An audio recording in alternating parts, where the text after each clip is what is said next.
रसिकांनो, दोस्तानो, नमस्ते. आपल्या सर्वांना शुभ दिवस.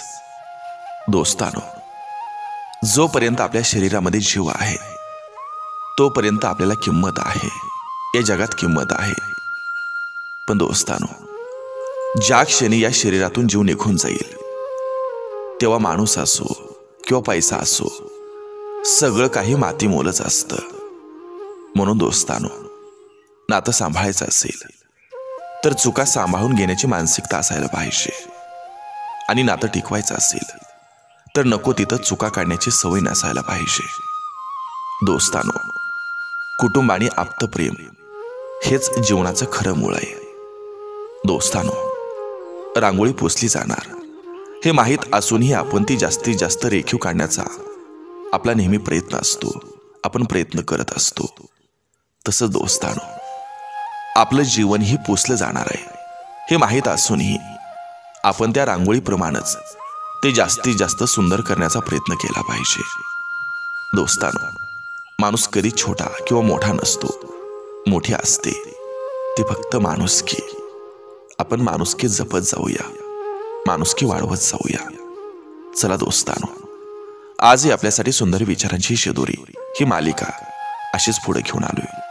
दोस्तानो, आपण नवीन असाल आणि आपण अजूनही हा यूट्यूब चॅनल सबस्क्राईब केला नसेल तर प्लीज चांगल्या गोष्टीसाठी सपोर्ट म्हणून हा यूट्यूब चॅनल सबस्क्राईब करा. हे सुंदर सुंदर विचार आपल्या नातेवाईकापर्यंत, आपल्या मित्रपरिवारापर्यंत आवर्जून शेअर करून पोचवा.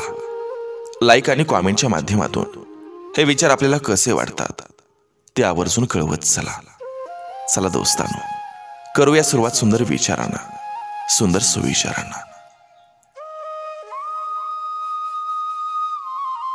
कमाईचा अर्थ फक्त धन कमावणं असा नाही, तर अनुभव, नाती, मानसन्मान, वागणूक आणि संस्कार हे सुद्धा कमाईमध्येच मोजले जात असतात.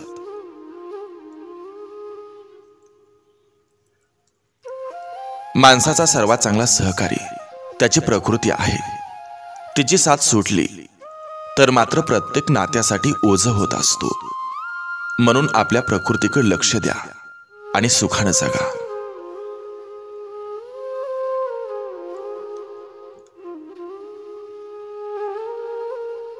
गर्वाशिवाय बोलणं, हेतूशिवाय प्रेम करणं, अपेक्षेशिवाय काळजी घेणं आणि स्वार्थाशिवाय प्रार्थना करणं ही सर्व खऱ्या नात्याची लक्षणं आहेत.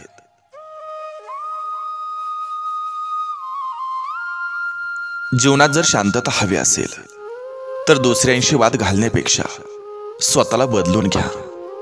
कारण पूर्ण जगात कार्पेट टाकण्यापेक्षा स्वतःच्या पायात चप्पल घालणं हे जास्त सोपं असतं.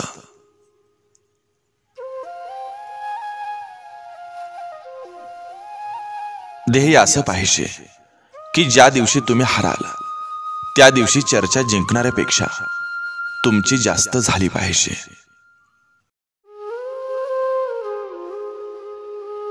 त्यागाशिवाय काहीही मिळवणं हे अशक्यच आहे.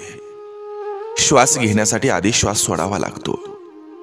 आपल्या ध्येयपूर्तीसाठी आवश्यक गोष्टींचा त्याग केलाच पाहिजे, अन्यथा आपल्या ध्येयाचा आपल्याला त्याग करावाच लागत असतो.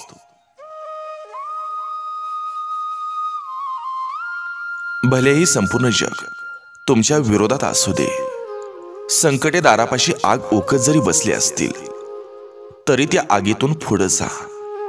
होऊ दे ती वेदना, मात्र आपल्या सन्मानाला धक्का लावू द्यायचा नाही.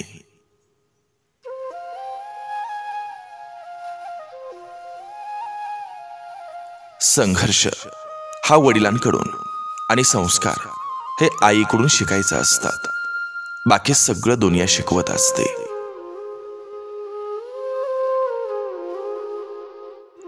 समोर संकट पाहून रडायचं की लढायचं हे स्वतः ठरवायचं असतं.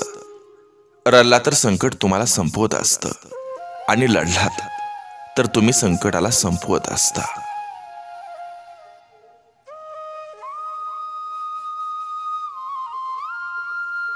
जीवन जगताना जगाचा जास्त विचार करू नका, कारण जग ज्याच्याकडे काही नाही त्याला हसत असतं आणि ज्याच्याकडे सर्व काही आहे त्याच्यावर जळत असतं.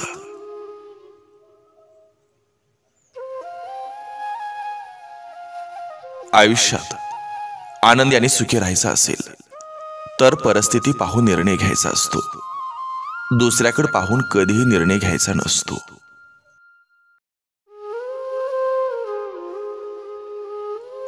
यशस्वी आयुष्यापेक्षा समाधानी आयुष्य केव्हाही चांगलं असतं. कारण यशाची व्याख्या लोक ठरवत असतात आणि समाधानाची व्याख्या आपण स्वतः सिद्ध करत असतो.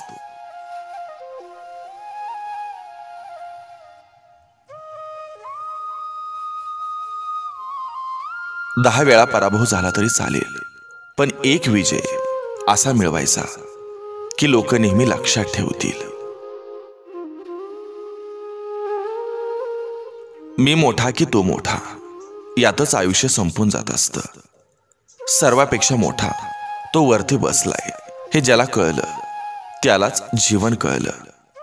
स्पर्धा करून खेचाखेची करण्यापेक्षा खांद्याला खांदा मिळून पुढे जाण्यातच प्रगती आहे.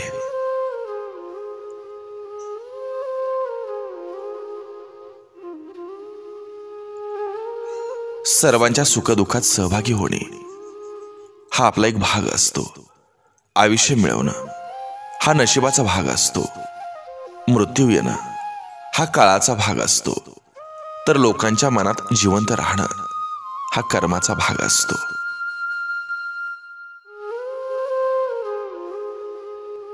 आयुष्यात वाईट काळ चालू असेल तर आयुष्याचं पुस्तक बंद करू नका.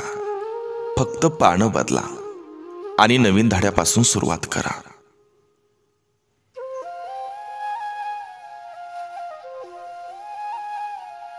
उद्या काय होणार हे कोणालाही माहीत नसतं, पण बुद्धिमान लोक उद्याचं काम आजच करत असतात.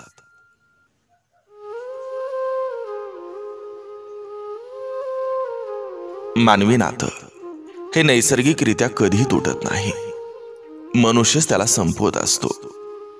कारण ते मरतं एकतर तिरस्कारानं, दुसरं दुर्लक्ष केल्यामुळं, तिसरं गैरसमजामुळं आणि चौथं लोकांनी कान भरल्यामुळं.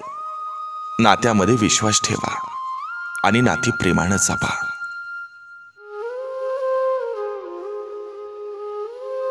परिस्थिती हा सगळ्यात मोठा गुरु आहे. कारण आयुष्यात जगायचं कसं आणि कोणाशी वागायचं कसं हे परिस्थितीशिवाय दुसरं कोणी शिकवू शकत नाही.